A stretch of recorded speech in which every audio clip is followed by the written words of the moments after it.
অভিজিৎ, প্রতীক বরাদ্দের পর টাঙ্গাইলের মতো কুষ্টিয়াও কিন্তু শুরু হয়েছে নির্বাচনী ডামাডোল। অর্থাৎ প্রার্থীরা কিন্তু প্রথম দিনের প্রচারণায় সকাল থেকে ছুটেছেন বিভিন্ন যারা ভোটার রয়েছে তাদের ডোর টু ডোর। আমি রয়েছি কুষ্টিয়া 2 আসন মিরপুরের নোয়াপাড়া বাজারে। এখানে বিএনপির যে মনোনীত প্রার্থী রয়েছেন যিনি ব্যারিস্টার রাকিব চৌধুরী, তিনি নির্বাচনী প্রচারণা করছেন। আমি তার সাথে একটু যুক্ত হতে চাই। আসলে আজ তো নির্বাচনের প্রচারণার প্রথম দিন, কেমন সাড়া পাচ্ছেন এবং আসলে নির্বাচন নিয়ে কোনো শঙ্কা বা প্রচারণা নিয়ে কোনো শঙ্কা আছে কিনা?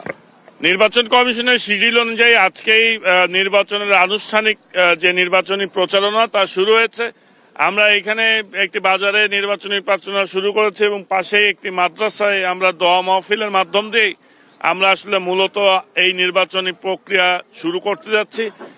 এখানে জনগণের স্বতঃস্ফূর্ত সাড়া রয়েছে। বাংলাদেশ জাতীয়তাবাদী দল ধানের শীষের পক্ষে। আমি এলাকার সন্তান, আমি বিশ্বাস করি যে জনগণ দীর্ঘ 17 বছর ভোট দিতে পারেনি, সে কারণে জনগণ উদ্গ্রীব হয়ে আছে ভোট দেওয়ার জন্য। ভোটের আমেজ যথেষ্ট রয়েছে এবং আমি বিশ্বাস করি যে ধানের শীষের পক্ষেই জনগণ থাকবে বলে আমার প্রত্যাশা রয়েছে।